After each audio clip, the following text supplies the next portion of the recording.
Like, yeah, I've met hundreds, if not thousands of couples, and I know one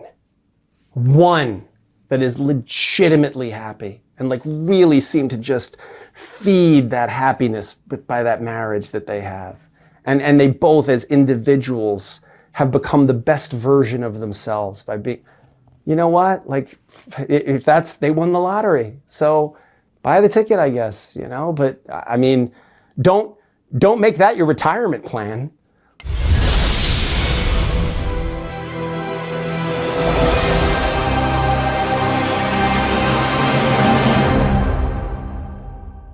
Welcome to Manosphere Highlights Daily.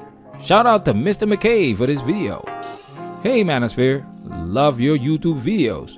Just saw something on another channel that I wanted to pass along, FYI, as it seems like it might be of interest for you to riff on / link to in your quote-unquote highlights videos. Item is an interview with the channel Soft White Underbelly, which specializes in long-form interviews with people who have first-hand experience of various issues in society. They just did an hour about marriage and relationships with divorce attorney Joe Sexton. That is pure gold. Mr. McKay, you're absolutely right. This is pure gold. This is one of those must-watch videos. The link to the full video is in the description. Make sure you check it out. We're gonna show you some highlights because you need to watch the full video. It's really that good. I'll chime in here and there. We're gonna make a separate video about the prenup part so we can dive deeper into that subject.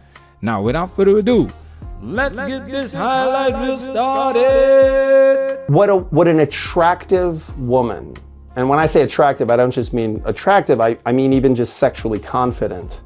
I mean, what an unbelievably lucrative career that is. Like I do divorces for people that, you know, a woman walks out with $200-300 million.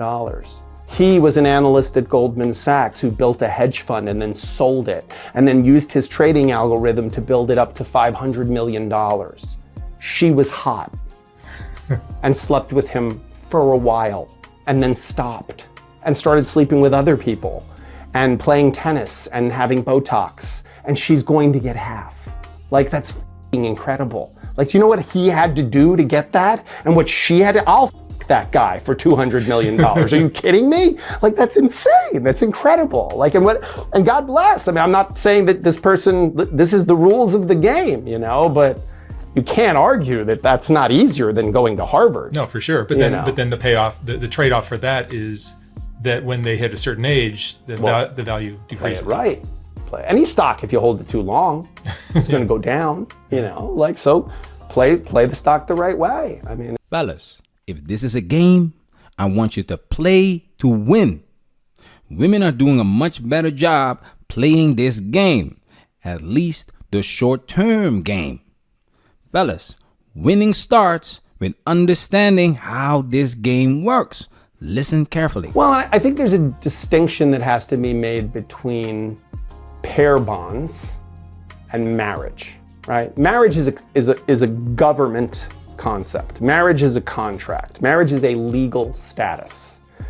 Pair bonds, right? Two people go in it together, you know, saying, hey, there's 7.3 billion people in the world, and the two of us, we're gonna lock up together and we're gonna try to hold hands and get through this thing. Until we're 80 years old. Well, until whatever, you know. I mean, what's interesting is, first of all marriages end. They end in death or divorce, but they all end. Like every marriage ends. So it's one of the only things that you go, wow, I really hope this ends in us dying. You know, most things, that's not the desired outcome. But in marriage, you hope marriage will end in death. You hope that you will be together until one or both of you die. You know, but all marriages end. So, well, I think that's what makes being a divorce lawyer interesting, is that it's a lot of what a court has to do is disregard what happened in the marriage, because the truth is at the bottom of a bottomless pit. Like, you're never gonna get there. Yeah, well, he's fucking his secretary. Right, because you were not sleeping with me anymore. I have a client whose wife acknowledges she didn't sleep with him for 6 years. What did you think was going on if you didn't sleep with him for 6 years? So okay, Delegate. You've delegated that responsibility. If you don't want to have sex with him, that's okay. No one should force you to have sex with this person. Let him go have sex with someone else. You don't want to do the laundry, hire someone to do the laundry. If you don't want to mow your own lawn, hire someone to mow the lawn. Delegate that responsibility. And this guy wasn't even sleeping around. He was going to those hand job places, you know, where you get a massage and you get the most pathetic thing in the world, the most innocuous thing in the world. He didn't have a girlfriend. There was no love involved. He was getting jacked off for $50. Like, that's sad. Like, I mean, first of all, hand jobs, like, that's an outdated technology. That's like a Betamax. Fellas, it's a contract that doesn't benefit men in any way. And to take it a step further, it rewards women for breaking it. This is why women play this game better than men, because they always date and marry up. They play this game to win. Matter of fact, it's hard to lose for women once you've signed this contract. Check this out. She had the indignation to say he shouldn't be a custodial parent. He's a terrible person because he's doing this. And it was like, wait, how is that much different than going to a strip club? How is that much more different? Because we just, he was like, well, should I deny it? And I was like, is it true? And he's like, well, yeah. I said, no, we should own it. Let's go in and say, yeah, you know what? Yeah, it's pathetic. It's really pathetic. My wife didn't sleep with me for 6 years, and I'm human, and I wanted to have sex still. I didn't want to blow up my life. I didn't want to screw up my kids and have my kids have divorced parents. So I thought, all right, she's clearly not interested in me anymore. I'm not going to have a girlfriend and get caught up in all the things where people could get hurt and there's feelings and fatal attraction and stuff. I'm just going to go. It'll be transactional, like going to a strip club or anything else. And is it a little pathetic that I'm a guy who makes $1 million a year in finance and I'm paying someone $50 to jack me off? Yeah, that's kind of pathetic, but you know what? I figured out. But to suggest that means I'm a bad parent, that has nothing to do with my parenting at all, period. So, and thankfully the judge agreed with me on that one. In previous videos, we explained that the government doesn't care about who's right or wrong. Someone has to pay for these women and children, and that someone is you, men. These judges are rewarded for giving child custody to moms, and they often end up making dads or even non-biological dads pay a ton of child support and alimony. Follow the money, guys. They also want the money in women's hands because women will put that money right back into the system. It gets worse. Listen carefully. If you break it down fundamentally, 56% of marriages end in divorce. Like, think about, that's the ones that end in divorce. So how many people, what percentage stay together for the kids? Or because they don't want to give away half their shit? Another 10%? That's conservative. Conservative. But let's say 20% then, okay? That's at least right. You now have a technology that fails 76% of the time. That's insane. That's insane. That's more likely than not. 76%. If I told you there's a 76% chance when you walk out the door today you're going to get hit in the head with a bowling ball, you would not go out, or you'd wear a helmet for sure. But people just continue to get married. Not only do they continue to get married, there's a presumption that you should get married. And if you don't get married, there's something wrong with you. So if you've got a girlfriend and you've been with her for 5 years, and you say to someone, we're getting married, they go, oh, that's great. They don't go, why? You're happy. Why would you get married? Like, everything's going fine. Why would you put yourself through that? Why would you run that risk? If you say to someone, we've been together 5 years and we've decided we're not going to get married. We're going to move in together, but we're not going to get married. Ooh, what's wrong? You have intimacy issues? What's your problem? Meanwhile, 56% end in divorce. It's literally fits the legal definition of negligence. It's a negligent behavior. The way you define negligence in law school is when what you lose by not doing something, okay, is lower than the risk of harm. It's what's called a BPL analysis. So the burden of not doing a thing is lower than the likelihood, the probability of harm. So BPL, so burden, probability, and loss. Marriage is an inherently negligent activity. It's like owning a lion. Like the likelihood of someone getting hurt seriously by this is very, very high. This is pure gold. Simple cost-benefit analysis. Do you understand why our message is to protect yourself at all times? And why it's essential for men to hear this information. It's not women who propose. especially not the ones that make a lot of money, because they know how this game works. Women play this game to win. That's why they will happily marry you if you have the resources that come with it. It is men who propose this foolishness. Stop the foolishness. Simple cost-benefit analysis. Now let's get into why men propose. I absolutely believe in love. I think love is wonderful.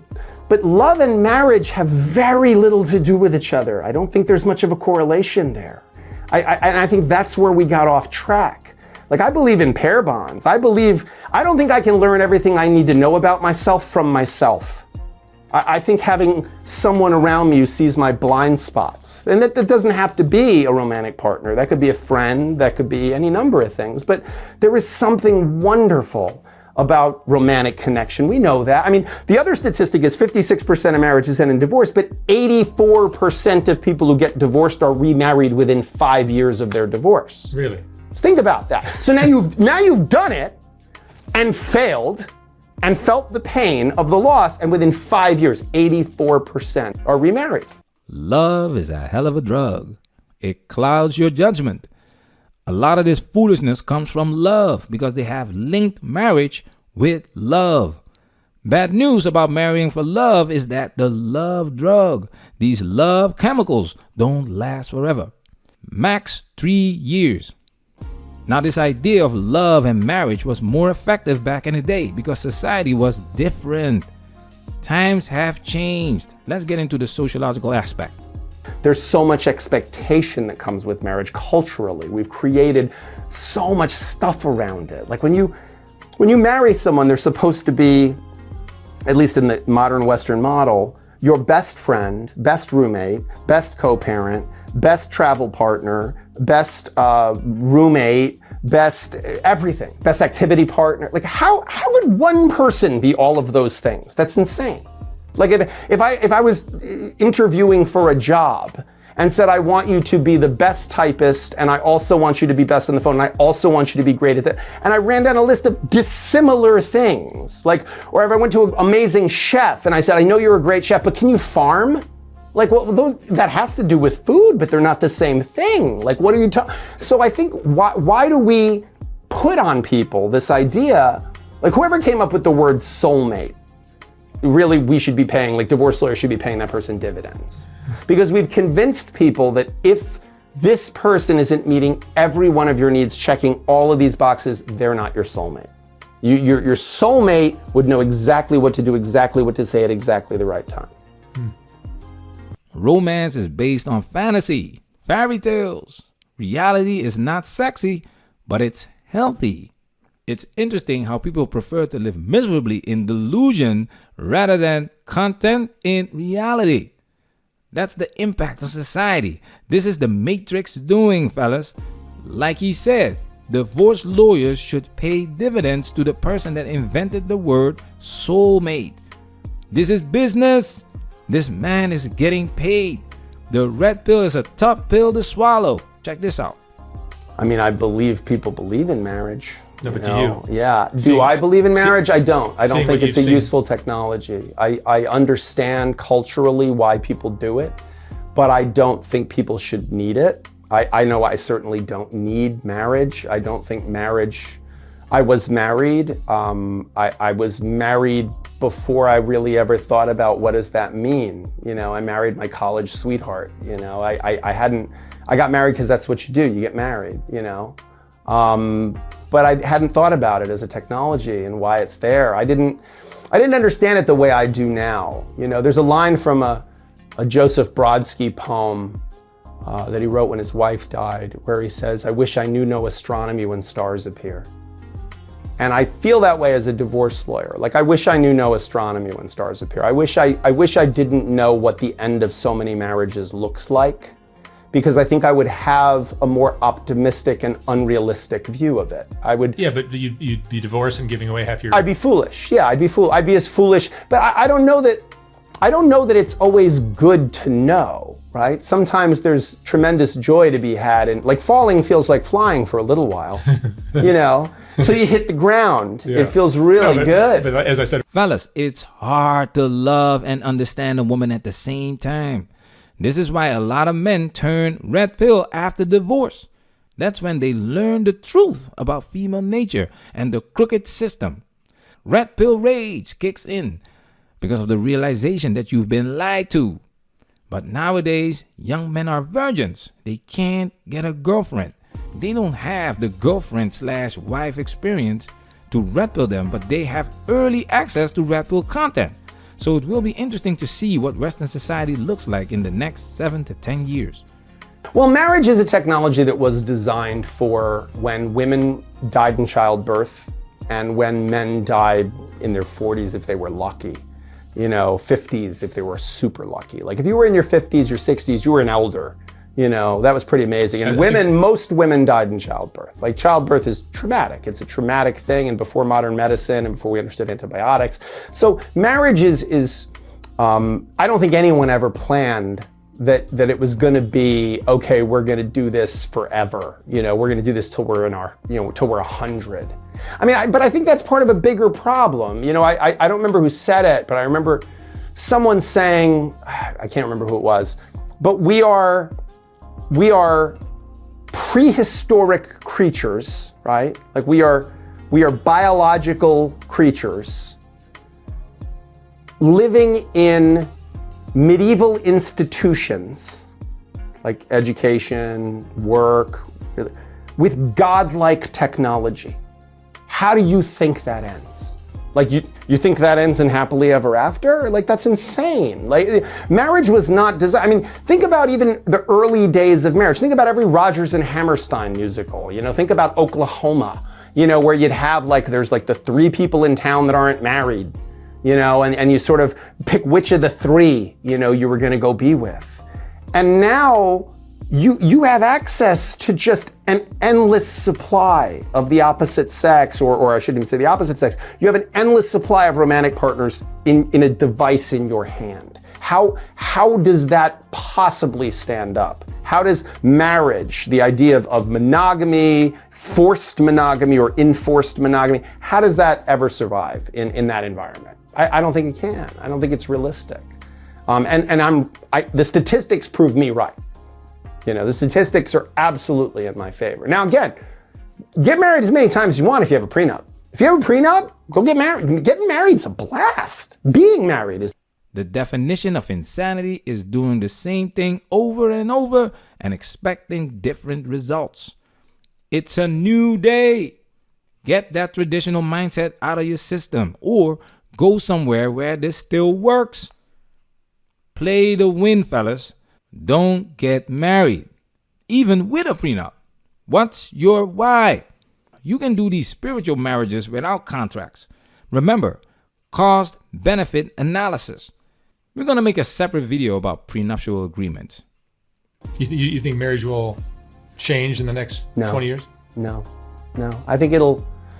I actually think it's going to have, I think the pendulum always swings hard in the other direction. We have a tendency as a culture to overcorrect.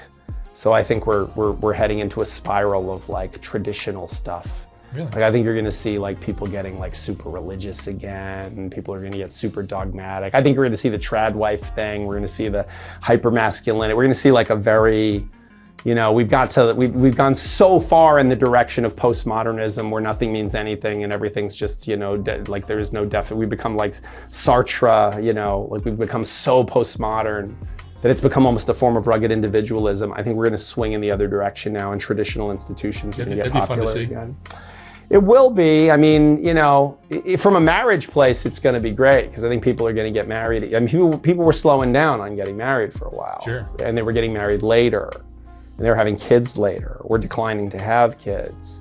And I think as a culture, we start re-solidifying into gender roles or gender tropes, depending on how we want to look at it, I think you're going to see marriage resurge again. But I think that it's still going to be as flawed of a technology as it ever was. And I think we have so much out there now to compare ourselves to. I disagree with him on this point. I don't think marriage is making a comeback 20 years from now, unless something catastrophic happens. It's already predicted 45% of women will be single and childless in 2030. The manosphere has gone mainstream.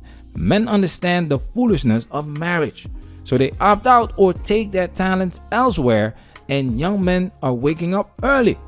20 years from now, technology is going to be advanced to the point that AI is going to replace women as girlfriends/wives. So men will marry their robot girlfriends, especially when we already have young men playing video games and watching porn.